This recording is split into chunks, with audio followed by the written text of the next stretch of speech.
Morning, Wayne.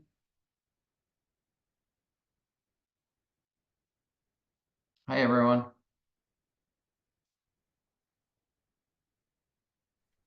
Morning, Greg.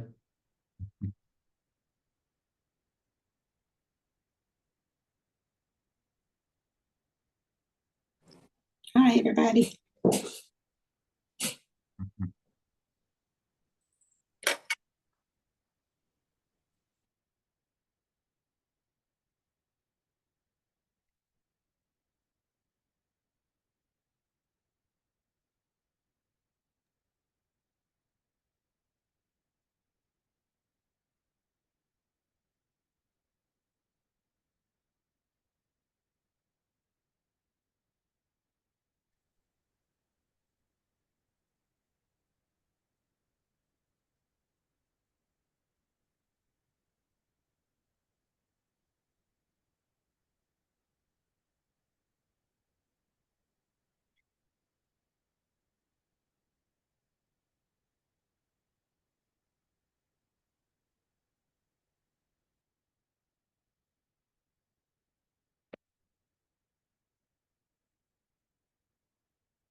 Well, Wayne, when do you want to get started?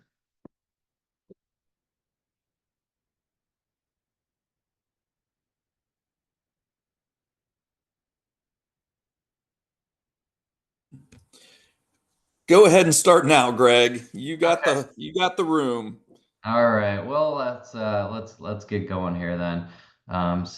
Yeah, Wayne invited me to do a little presentation on realtor safety. So I figured we might as well just jump right into it. Let me share my screen with you.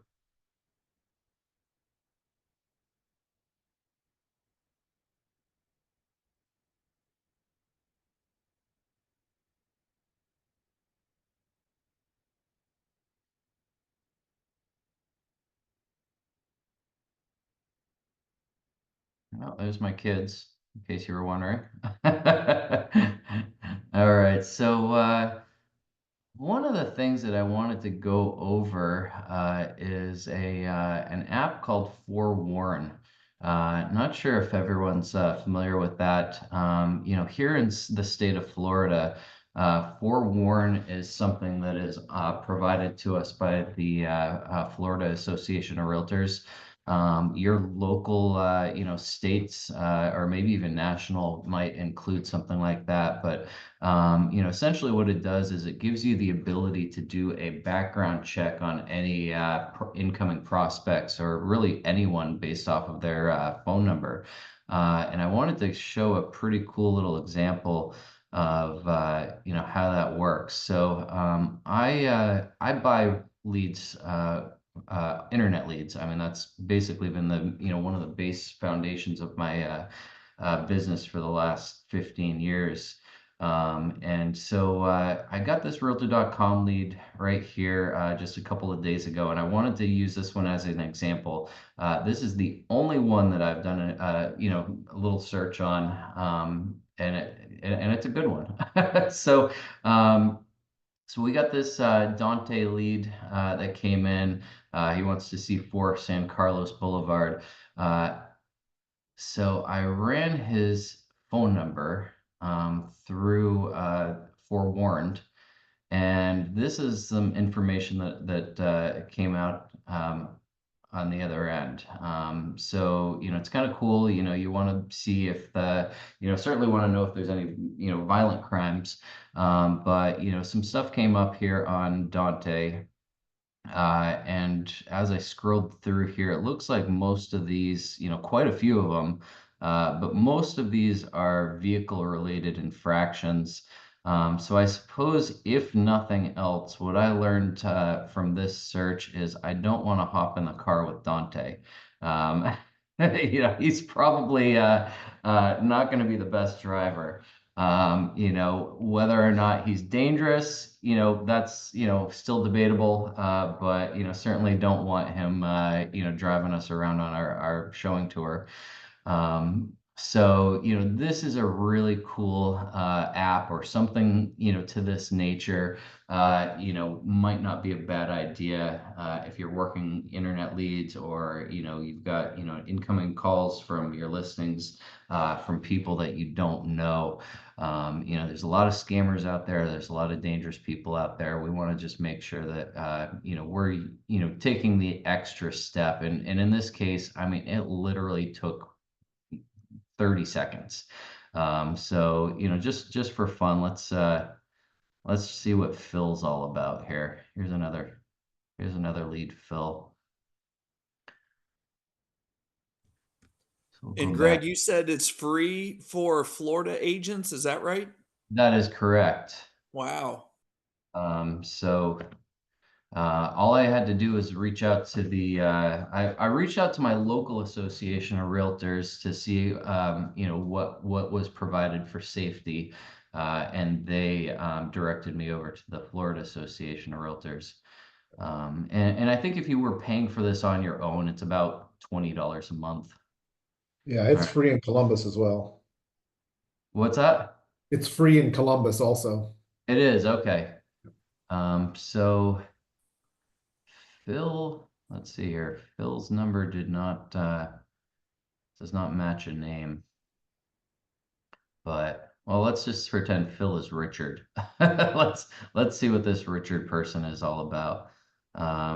Yeah, he seems pretty safe. He's got one. He filed bankruptcy at some point in 2008, so Phil looks like Richard's an okay guy. So anyway, let's just jump right into our presentation here. Some realtor safety best practices, and I can share this with everyone afterwards. I've got a pamphlet that I'm going to go through from the Association of Realtors after this, but I figured I'd go over some, short keys, ideas here. For starters, if you're meeting a brand new customer you've never met before, not a bad idea to meet in an office or a neutral location, like a coffee shop, as it says. I mean, particularly since we're doing buyer presentations anyway now, doesn't hurt to meet in a common ground, so that we don't end up in a unfortunate circumstance. Share your schedule with your colleagues, a family member, let someone know if you're going out for a 6 o'clock at night showing, let them know where you're going, who you're meeting, so that they've got a general idea of, whether you've been gone too long and who you've been with. I know some of our agents won't even meet with anyone until they've seen a driver's license. We've got a lot of scammers out there. We're all getting those incoming scam calls on a daily basis. So, anyone can call from anywhere with any number at this point. If they're willing to give you a picture of their driver's license, that gives you a certain degree of safety.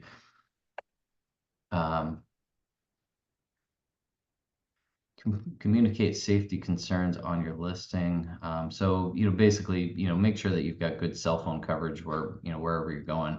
I think Wayne typed that one out, so I'm not sure what further he wanted to, go into with that. But good idea to have good cell phone coverage, and also, as far as driving directions go, obviously you don't want to get lost anywhere. You can download maps onto your, for Google Maps, for example. I use Google Maps for my GPS. You can download the maps into your phone. That way, if you don't have cell phone service wherever you are, your GPS doesn't get dropped because it's going to, have that cataloged map right inside, stored into its system. So that's not a bad idea to, double check on that. Don't overshare about your personal life. Obviously, that's, probably, good idea, in life in general, but, things like that can be used against you. One thing I heard, and this isn't really realtor related, but it can be, I've heard of these circumstances where, someone would have on their rear window, you see those pictures of the families with, the dog and the kids and, Susie and Joey and then the mom and the dad. I've heard these stories where, like someone would approach a child and say, "Hey, Joey, your mom told me to come pick you up. They're at the hospital," or something like that. That would be kind of an oversharing of personal information that you're literally posting on the back of your car. We want to be careful in this world nowadays.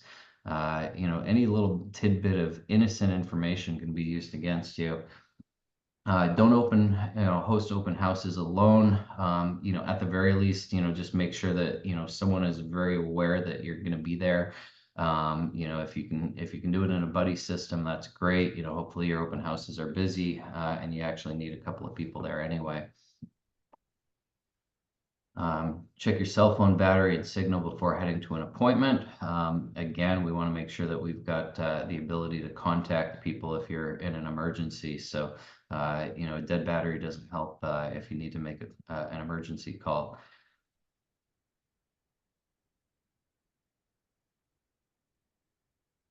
Direct people to walk in front of you while you're doing tours. That's an important thing. You don't want to get boxed into a room. If you lead the way into a bedroom, someone could certainly close the door behind them as they go in. So we want to certainly make sure that ladies, gentlemen first, keep let them go in first. Check out the room, and you kind of maybe hover closer to the door again, this is for people that you're not familiar with.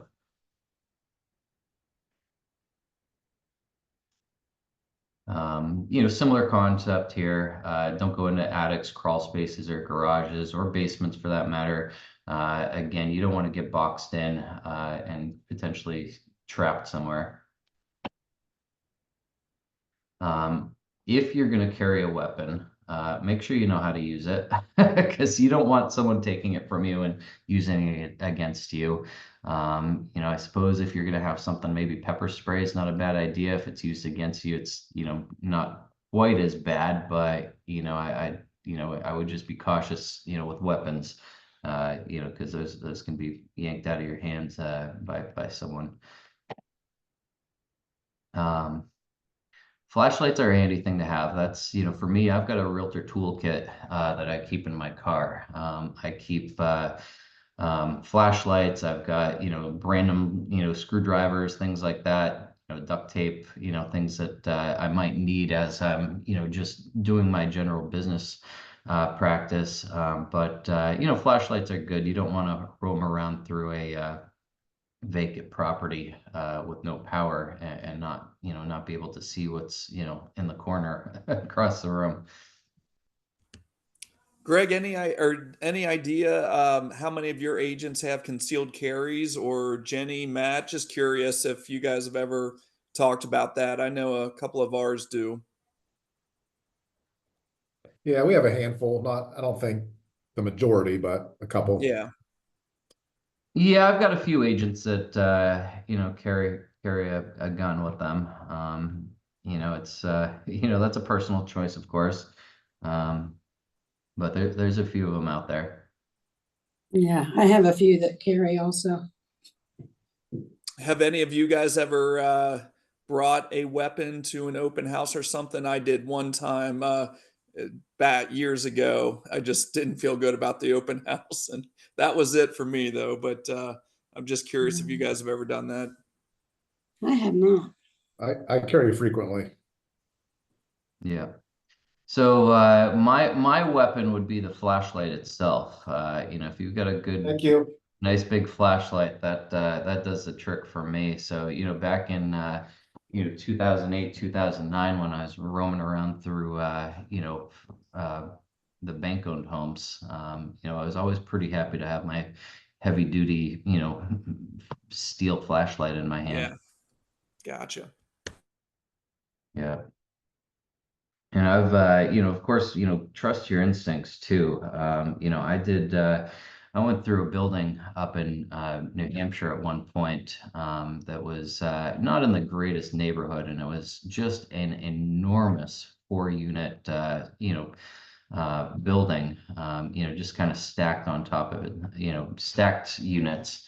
And when I walked through the door, it was bank owned. There were piles of furniture blocking the hallway. So, it was almost like barricaded. And as you would kind of wiggle around one barricade, there was another one. So, it just kind of it felt like a drug house. So, and there was no power on, and I was making my myself known that I was there. Hello, is anyone there? I'm here, realtor. But my instincts in that case said, it's time to turn around and get out of here. So, always a good idea to trust your instincts. Especially if you're by yourself.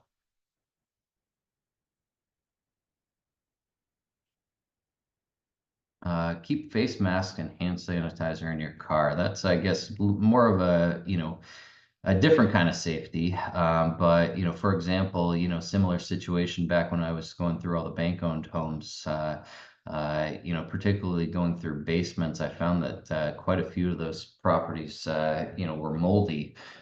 So, I was always happy to have my face mask with me just to reduce my mold intake.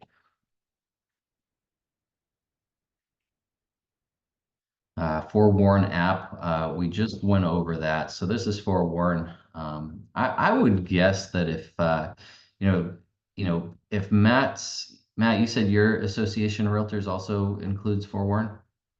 Yes, they do. That's probably Okay. the past 2 years. I bought it on my own, like the year before that, but yeah, then the Mm-hmm. Okay. Realtor Association took over. Yeah. So I guess that's maybe something that they just promote to the Association of Realtors. I suppose even on the manager side of things, not a bad idea to use Forewarn to even look at incoming realtor recruits. We want to make sure we've got safe people on our team as well.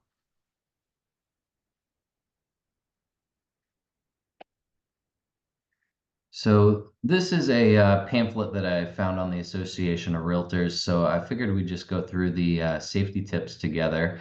So tip 1 is keep it light. Show properties before dark. If you're going to be working after hours, advise your associate or first line supervisor of your schedule. Also family members, of course, husband, wife, boyfriend, girlfriend, whatever it may be. If you must show a property after dark, turn on all the lights and open the shades prior to going inside with your client. Tip 2, checking in. When you have a new client, ask him or her to stop by your office to complete a prospect identification form. Again, you could also have them, send you a picture of their driver's license so that you've got something on file. Tip 3, don't be too public. Limit the amount of personal information you're sharing. Consider advertising without your photograph, home phone number, or home address in a newspaper or on business cards. Don't use your full name with middle name or initial. Use your office address for advertising. One thing that I suggest to people is I use a company called Sideline to hide my personal phone number. I think it's $10 or $15 a month, and basically it's just an app that you can use on your phone or on your desktop, and it uses your existing cell phone service but masks your actual phone number with whatever phone number you pick from their company.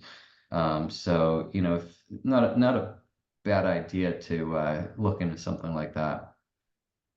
That's called Sideline. I think they have another company called Index as well. Tip 4, touch base. Always let someone know where you're going and when you will be back. Leave the name and phone number of the client you are meeting, and schedule a time for your office to call you and check in. Again, not a bad idea to use, friend or family member as well, maybe instead of calling your office, but certainly us managers would be more than happy to be your buddy system in that case.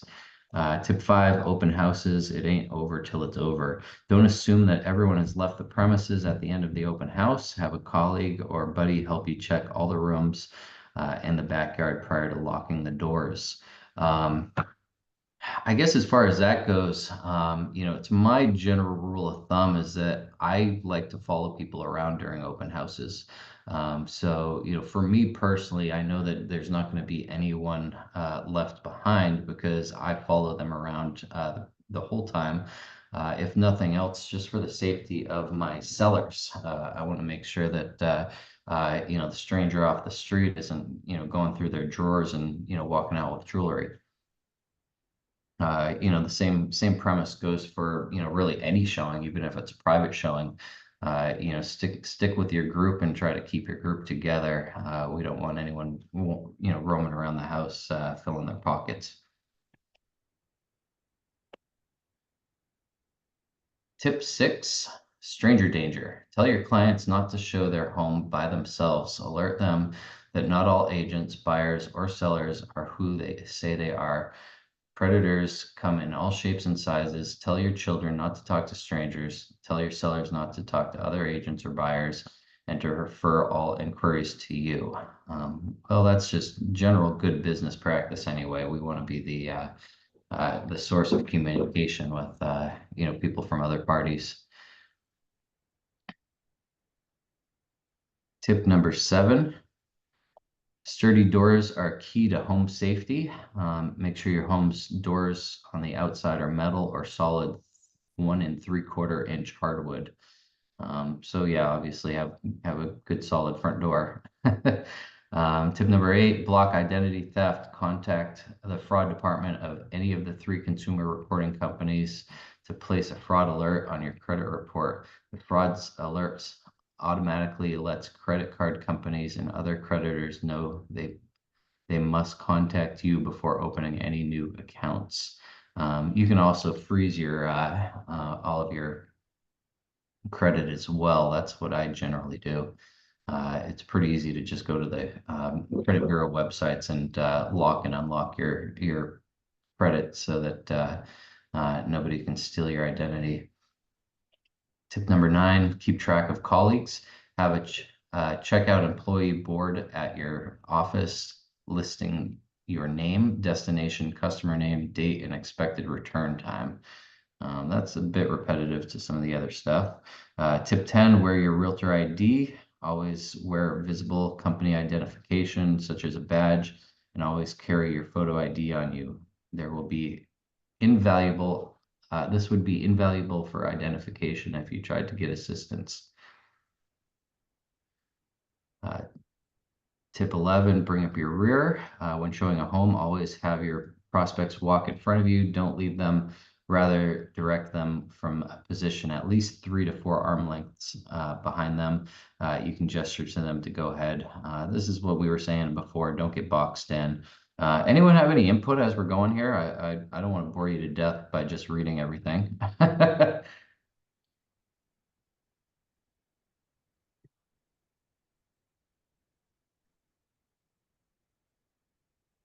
All right.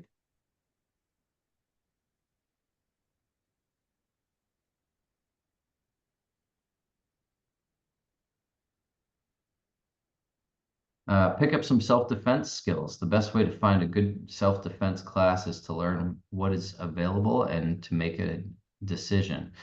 Many health clubs, martial arts studios, and community colleges offer some classes. That's something I've been wanting to do. Just, probably some basic self-defense skills, not a bad idea to have. Tip 13, take the wheel. Do not drive clients in your car. Instead, have them meet you at the property. When you leave your car, lock it. Tip 14, shield your computer from email viruses. That one's an easy one. Tip 15, got cell service everywhere. Obviously, we want to have cell coverage wherever we go. Tip 16, choose fight over flight. While every real estate agent should take a basic self-defense course, the primary goal of any threatening situation is to escape from the immediate danger and call for help. Oh, I'm sorry, that says choose flight over fight. I was going to say that doesn't make sense. All right, tip 17, who's calling? Install caller ID on your telephone, which should automatically reject calls from numbers that have been blocked. We all have spam software on our phones now, so that's a pretty good thing to have. Let me see here, tip 17, your trash is another man's treasure. Just bought a new entertainment system. A bunch of empty boxes out at the curb triggers an alarm to would-be thieves. Okay. Tip 19, hide personal information. Tell your sellers don't leave personal information like mail or bills out in the open where everyone can see. Be sure to lock down your computer and lock up your laptop and any other expensive, easy to pocket electronics like iPads before you're showing. That's really just that's kind of worked into my listing presentation. I always let my sellers know that they should hide valuables. Again, we've got people walking through our homes that we don't know, and we're not doing background checks before every showing. So, just a good general thing to talk to your customers about. Tip 20, agree on an office distress code. Create a voice distress code, a secret word or phrase that is not commonly used but can be worked into any conversation for cases where you feel that you are in danger. Use this if the person you are with can overhear the conversation, but you don't want to alarm them. Example, hi, this is Jennifer.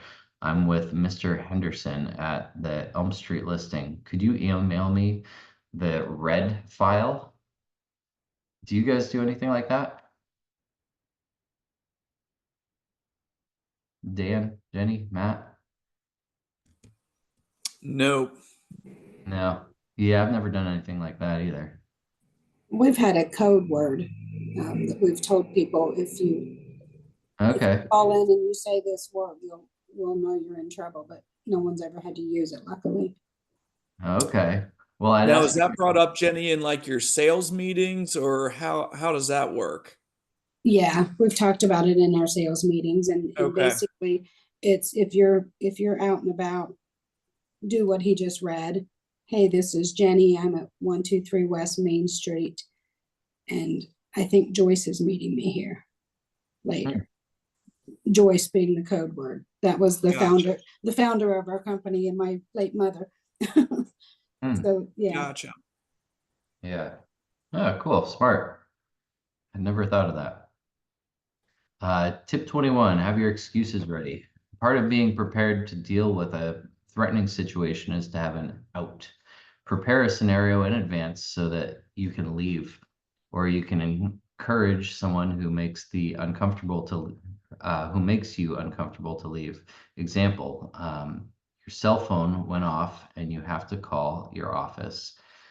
You left some important information in your car, or another agent with buyers is on the way. All right. Tip 22, take 2 seconds when you arrive at your destination, check out for potential dangers. If there is any questionable activity in the area, is there questionable activity in the area? Are you parked in a well-lit, visible location? Can you be blocked into the driveway by another vehicle? That's probably a good one right there. You don't want to get blocked in, so maybe sometimes it's a good idea to park on the street instead of the driveway. Tip 23, you are not alone. If you're working late or alone in the office, always lock the doors. But if you do encounter an individual while working alone, indicate to that person that you are not alone. Say something like, "Let me check with my supervisor to see whether she's able to see you right now." So I guess don't be afraid to lie. Uh, Tip 24, your email is public. Don't send any vital or private information via email. Keep in mind that unlike websites, email are never secure. 25, don't get lost. If you are in an unfamiliar area, make mental notes of landmarks, points of interest, and intersections. You always know the exact address of where you're going. If you must use a GPS, then pull over and stop in a safe place first. I think we pretty much all use GPS, huh?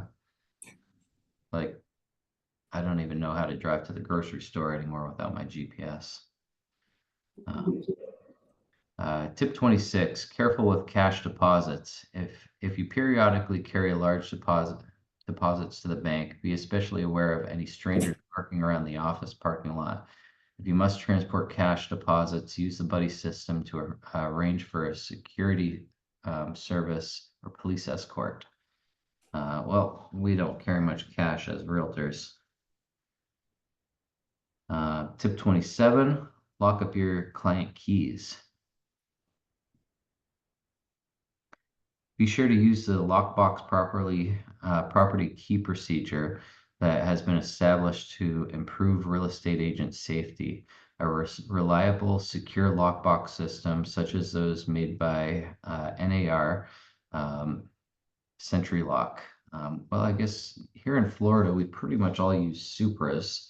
Up north, we predominantly used regular combination lock boxes.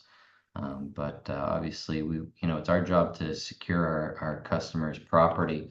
I've got a listing, a distressed listing right now, and I had a co-broke agent reach out to me and ask me for the combo number for the front door so that he could give his customer, so the customer could go check out the property by himself. I was like, "Are you kidding me?" No, of course you can't send your customer into my listing by themselves. Yeah, we want to make sure we use common sense, and again, make sure that our listings and our sellers, property are secure. Tip 28, shop online safely. When shopping online, check out a website before entering your credit card number or other personal information. Enter this information only on secure web pages with addresses that start with the HTTPS and have a closed padlock system on the bottom of the browser. These are signs that your information will be encrypted and scrambled, protecting it from hackers. Apparently, I found out the S at the end of HTTPS is security. Or secure. So that's kind of an important little thing that I found out about recently. Tip 29, nothing personal. When talking to clients or prospects, be friendly, but still keep your personal information private. This means avoiding mentioning where you live and after work or vacation plans and similar details. Yeah, particularly if you're going on vacation or something like that. If you're telling a stranger you're going on vacation, that basically tells them your house is going to be empty and unwatched for a while. Tip 30, take 2 seconds as you walk towards your destination to check for potential risks. Are people coming and going from the area unusually? Is the area unusually quiet? Do you observe any obstacles or hiding places in the parking lot or along the street? Is anyone loitering in the area? So yeah, just be aware. That's a good idea. Tip 31, be careful with keys. Don't hand out house keys to friends, even if they are trustworthy. Know the location of all of your house keys at all times. Never hide a key or leave a key under the doormat, above the door, or in the flower pot. I always have an extra key around my house, but I use a lockbox, and I just kind of attach it to a discrete location, but it's still in a lockbox. So, I do have a hider key, but it's a bit more secure. Tip 32, from dusk to dawn. When showing a vacant commercial site, find out if the property is well lit and has good cell phone coverage. If one or both of those criteria do not apply, take someone with you to the appointment. Tip 31, thwart thieves. Remind your clients that strangers will be walking through their home during their showings and open houses. Tell them to hide their valuables in a safe place. We already went over that. Tip 34, long-term thinking. If you think it may be some time before a property sells, and you may therefore be showing it often, get acquainted with a few of the immediate neighbors. You will feel better knowing they know your vehicle. I mean, that's a good thing to get to know the neighbors anyway, because we want to eventually list their house for them. Tip 35, don't dial and drive. Using a cell phone while driving can cause an accident. Well, we all ignore that rule, don't we? Yeah. Yeah, pull over and stop in a safe place first. Tip 36, carry less. If you carry a purse, lock it in your car trunk before you arrive to your appointment. Carry only non-valuable business items. Tip 37, don't get parked in. When showing a property or meeting someone, park your car in the front of the property rather than in the driveway. 38, open your credit card bills and bank statements right away. Check for any unauthorized charges or withdrawals and report them immediately. 39, take 2 seconds to pause and look around before you enter a destination. Some of these are a bit repetitious. Tip 40, plan ahead with escape routes. Upon entering an open house property for the first time, check each room and determine at least 2 escape routes. Make sure all deadbolts are unlocked for easy access to the outside. If necessary, move furniture slightly to create a straighter path to the door. If there's an interior door and a storm door, open the interior door. This increases visibility. Tip 41, keep it professional. All your marketing materials should be polished and professional. Don't use alluring or provocative photography in advertising. I see a lot of that here in Florida, at a lot of the Miami agents particularly. Tip 42, best practice for model home showings. When a person comes through the office to view a model home, have them complete a guest registration that includes their full name, address, phone number, email, and vehicle information. 43, safe apartment living.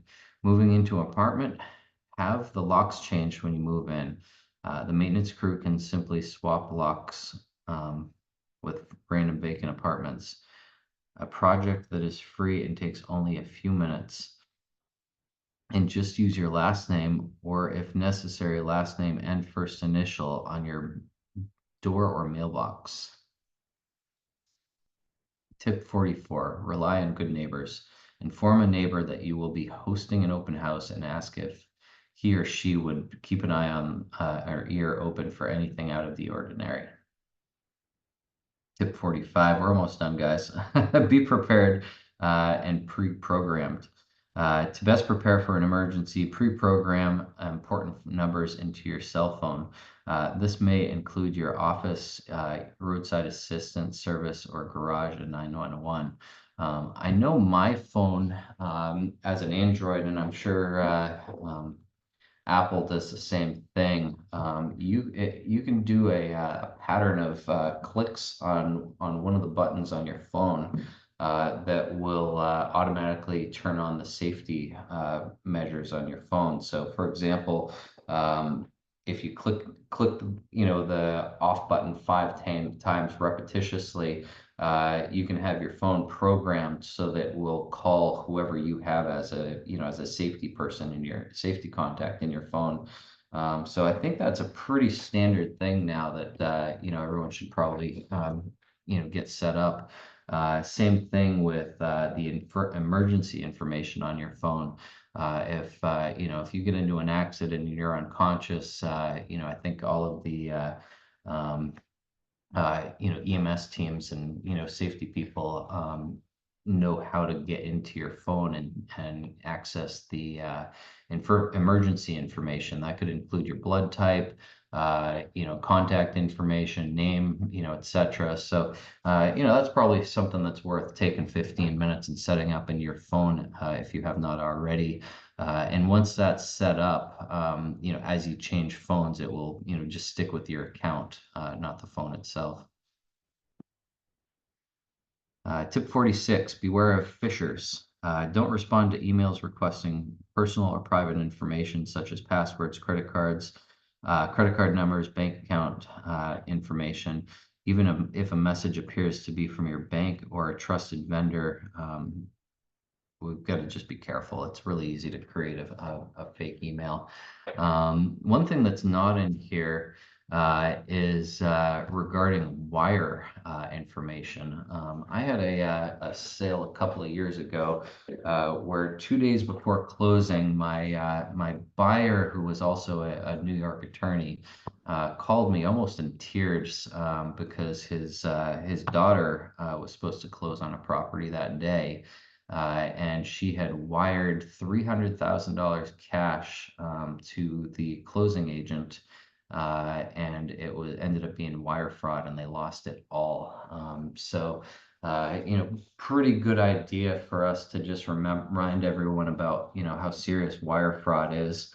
Make sure that if they receive email information on wiring instructions, to make sure that they contact the closing agent before they send the wire, just to confirm all of the wiring information. Good general practice to also use a wire fraud disclosure.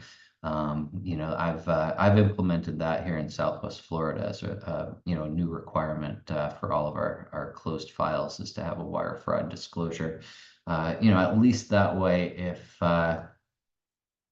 there is wire fraud, God forbid, at least we can say, we can rest well knowing that we at least made that extra attempt to make sure that they were aware of, the concerns and safety precautions, and I throw that into my email signature as well. Have you guys ever dealt with any wire fraud issues in your offices? Not that I know of. I know we've had a big push to put it on all of our email addresses in the last, or email signatures, I should say, in the last year or two here at Real Solutions. Yeah, good. Yeah, we've not had any issues here. Yeah, well, that's good. None here either. I think we all need to knock on wood real quick Right. before it. Yeah, right. All right, tip 47, scam alert. Control your open house traffic by limiting the number of people allowed in the house at any given time. Police have reported groups of criminals that target open houses showing up in mass near the end of the afternoon, while several clients distract the agent. Others go through the open house and steal anything they can quickly take. So yeah, like I said, try to keep people, keep an eye on people. That's another good reason to do the buddy system for open houses. If you've got a hot listing and you're expecting a big turnout, have someone there with you. And that other person could also be a vendor. I've found that if you reach out to loan officers and invite them to your open houses, not only will they bring you snacks, but it's an extra person there to keep an eye on the door while you're walking around with people. And also not a bad idea if you do end up in this particular situation where all of a sudden a large group of people show up. You can always ask people, hey, we're only letting, two groups in at a time. If you don't mind hanging out outside, we'll be with you in a few minutes. We were doing that through COVID. That was perfectly acceptable. I think it's still acceptable, again, to make sure that your property is, safe for your sellers. Tip 48, make your clients your safety partners. Inform clients who are selling that while you are taking safety precautions and that you've checked and locked the home before leaving, they should immediately double check all locks and scout for missing items immediately upon their return in case that you've missed any less than obvious means of entry. Tip 49, don't use the V word. That's when describing a property as vacant. This may invite criminals or squatters. Tip 50, check suspicious emails. Before you act on an email request, check the list of latest email scams on the Federal Trade Commission website. I don't know about you guys, but for a period of time, I had scammers reaching out to my agents probably about once a week. They would send my agents emails and even text messages saying, "Hey, this is Greg. I'm in an appointment. Can you do me a favor?" And then the agent would respond, "Yeah, sure, what's up?" And then the scammer, oftentimes would say, "Hey, I forgot to get someone a gift. Can you buy some gift cards for me real quick? Here's the link." And obviously, fortunately, no one fell for that. But just obviously, we need to be on the lookout and use wisdom with these scammers, and as brokerage managers, good idea to maybe give our agents a heads up of those types of things. For example, I've let my agents know, hey, I'm never going to send you a text message and ask you to buy a gift card for me. Something like that. I would call you anyway. So anyway, tip 51. Check suspicious emails. Thoroughly shred all paperwork with personal information before you throw them away. Shred unwanted credit card applications and convenience checks that come in the mail. Credit card receipts and your account number. Check 52. Public information. Public transportation should be for the public, not from the public. If you plan on using public transportation, whether it's from a convenient convention or an open house, make sure that you're riding with a registered taxi before entry. That can be a little tricky nowadays with Uber. They just they show up in a random car, and you just never know who you're getting in the car with. But fortunately, a lot of the Uber drivers, you can kind of tell if they're actually Uber drivers, because when you get up to the door, they know your name already, and you can see that they're telling you where you want to go. So, make sure your Uber driver knows your name ahead of time and announces where you're going before you even get in the car. Tip 53, be in charge. Whenever possible, be sure your cell phone battery is charged and always check the cell coverage. That's a repeat. Tip 54, people are not who they say they are.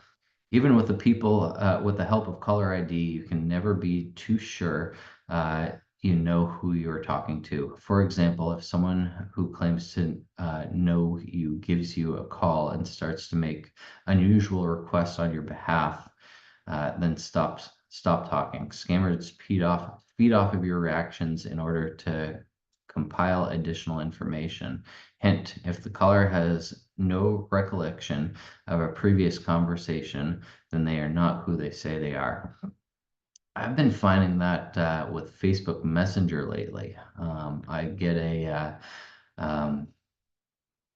friend request from someone that I'm already friends with. I accept the friend request, and then I get a message from them on Messenger, and the conversation starts to go in an irregular way that just doesn't make sense, which immediately leads me to believe that's some kind of scammer, and I unfriend them and notify the actual person that it happened. Tip 55, have a lifeline. Always let someone know when you are headed to an appointment and when they should expect to hear from you. Always check in after appointments to let a colleague, spouse, friend know that you have left the appointment and you're safe. And the last tip, be aware of adware and malware. Be sure that you don't click on error messages that with unfamiliar logos that state your computer has been infested with a virus, Trojan found. I mean, obviously we're all getting these scammer emails with attachments. Never click the attachment if you don't know who the email is. And also it can be a little tricky because when you get the incoming email, sometimes it will say the name of someone that you might recognize, but when you actually look at their click the drop down and look at the email address, it's clearly some random email address. So just a good thing to be cautious of. So anyway, that's everything I had to discuss today. Did you guys want to chat about anything?